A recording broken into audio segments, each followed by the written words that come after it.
Thanks, Riaz. Good morning. Well, we are now into the 11th and final week of the federal election campaign. At this time next week, we should know the final results, give or take. And if advanced polling is any indication as to what to expect, voter turnout should be pretty strong. For more on that this morning, Greg joins us live. Hi, Greg. What's up?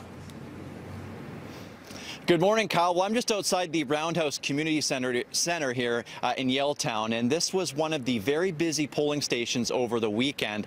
Long lineups here, and that was actually the theme throughout the holiday long weekend and across the country. Final numbers are still being tallied, but at least 2.4 million Canadians took part in the first 3 days of advanced voting. Elections Canada says that's a 16% increase compared to the early ballots that were cast over the same time period in the last federal election, which was 2011. We still don't have the numbers from Thanksgiving Monday.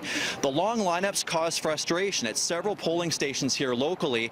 One Elections Canada worker actually quit in Vancouver, saying there was a real lack of organization. People see it as voter suppression. So because of the highly charged political environment in which this election is happening and issues with the last one, such as robocalls, etc., people from all sorts of parties across the spectrum are saying voter suppression.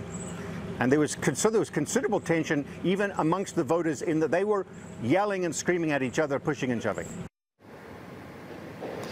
So we are 6 days away now from Election Day, and there will be a fast lane at polling stations on Monday. So if you are a registered voter, you have your voter information card on you and the right ID, you can get into one of these lanes. Hopefully that will speed things up. Kyle? All right, Greg Harper live this morning in Yaletown. Thanks for that, Greg. With less than a week to go before the federal election, some analysts are weighing in on the possibility of a minority government. A UBC political science professor says at this point it seems unlikely that any federal party will win a majority. Max Cameron says if that happens, a formal coalition can be formed. He says minority and coalition governments can actually be good for Canada.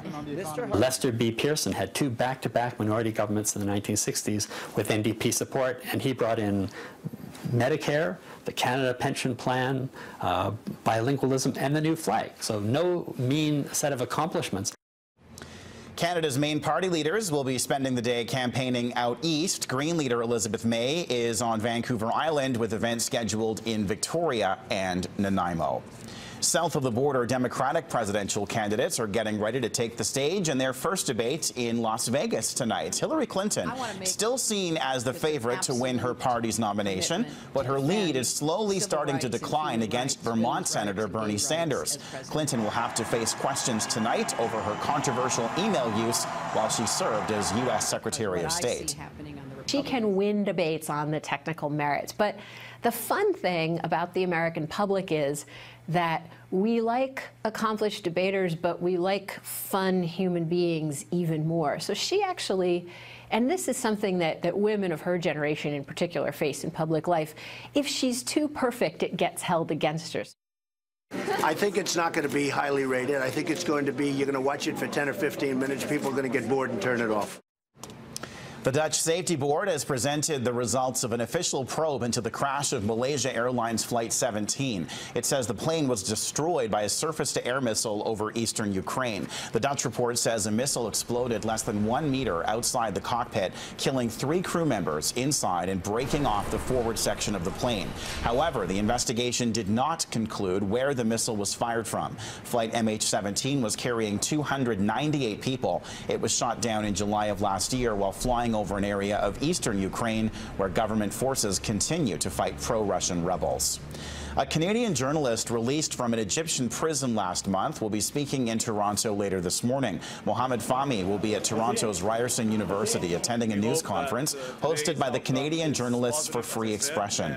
Fahmy was arrested in Egypt in 2013 along with 2 of his colleagues, and he was detained on terror-related charges. He met with Liberal leader Justin Trudeau last night and plans to meet with NDP leader Tom Mulcair this week to highlight what Ottawa can do to better protect Canadians abroad. Well, we have a winner. A giant pumpkin weighing almost a ton has come out on top at the Half Moon Bay Pumpkin Weigh-Off in California. 1,969 pounds. An Oregon farmer and his wife have collected $11,000 for this oversized gourd. The winner had some stiff competition from other generously sized pumpkins. However, the candidates this year were hundreds of pounds lighter than those in years past, many attributing this to California's ongoing drought.